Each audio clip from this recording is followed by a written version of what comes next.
Assalamualaikum warahmatullahi wabarakatuh.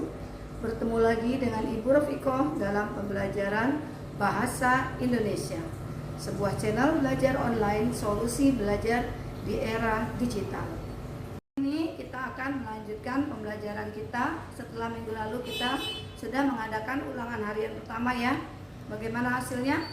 Masih ada di remedial ya, harus segera ujian susulan. Baik anak-anak, pada kesempatan hari ini kita akan mempelajari tentang surat menyurat atau korespondensi. Sebelumnya mari kita awali dengan membaca doa belajar. Bismillahirrahmanirrahim. Robbi zidni ilman warzuqni fahman. Amin. Ini kita tidak membahas semuanya ya. Kita bahas hanya mengidentifikasi surat pribadi dan surat dinas. Baiklah anak-anak, kita akan mengidentifikasi surat pribadi dan surat dinas. Yang pertama, kita akan memahami apa yang dimaksud dengan surat, ya. Surat itu apa sih? Ya, surat merupakan salah satu alat komunikasi secara tertulis. Jadi kita berkomunikasi bisa ada dua arah ya, berkomunikasi secara lisan dan berkomunikasi secara tertulis. Nah, surat termasuk alat komunikasi tertulis. Paham? Berdasarkan jenisnya, surat dibedakan menjadi dua macam, yaitu surat pribadi dan surat dinas. Ya, mari kita mengidentifikasi satu persatu. Surat pribadi ialah surat yang dibuat oleh seseorang untuk orang lain dengan kepentingan pribadi. Ya. Contohnya apa? Misalnya kamu mengirim surat kepada teman kamu sendiri menanyakan kabarnya bagaimana, atau mau janjian kemana, ya, itu namanya surat pribadi. Atau kamu berulang tahun, kamu membuat surat undangan temannya untuk datang, itu juga termasuk surat pribadi.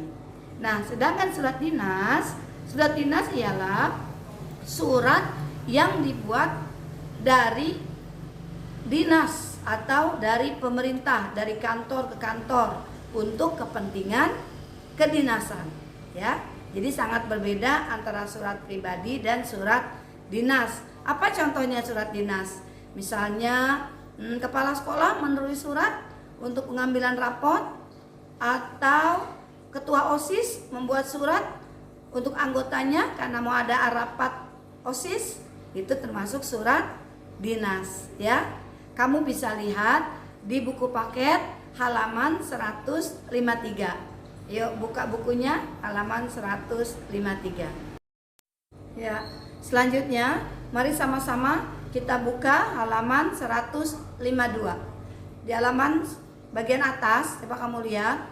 Di bagian atas halaman 152 ada contoh surat ya. Ada dua contoh surat. Yang di sebelah kiri, yang sebelah kiri kamu itu adalah surat yang dikirim dari siapa? Coba lihat di bawahnya pengirimnya.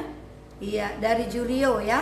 Dari Julio berkirim surat untuk pamannya, ya, menanyakan kabar pamannya dan anaknya paman dan seterusnya.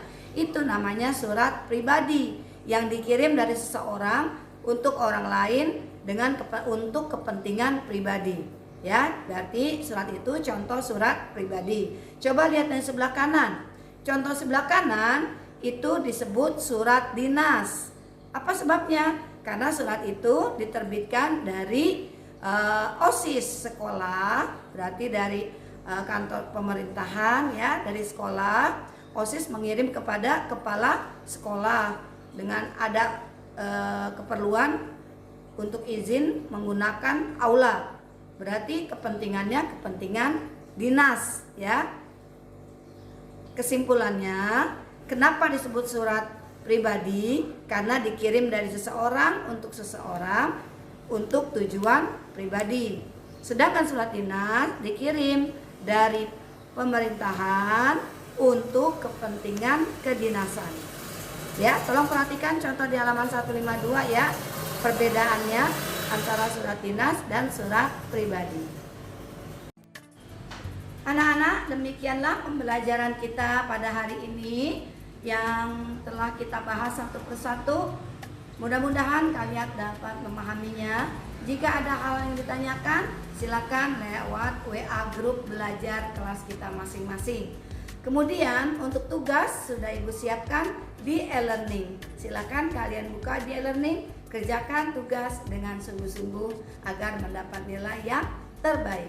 Cukup sekian dari Ibu. Wabillahi taufiq wal hidayah. Assalamualaikum warahmatullahi wabarakatuh.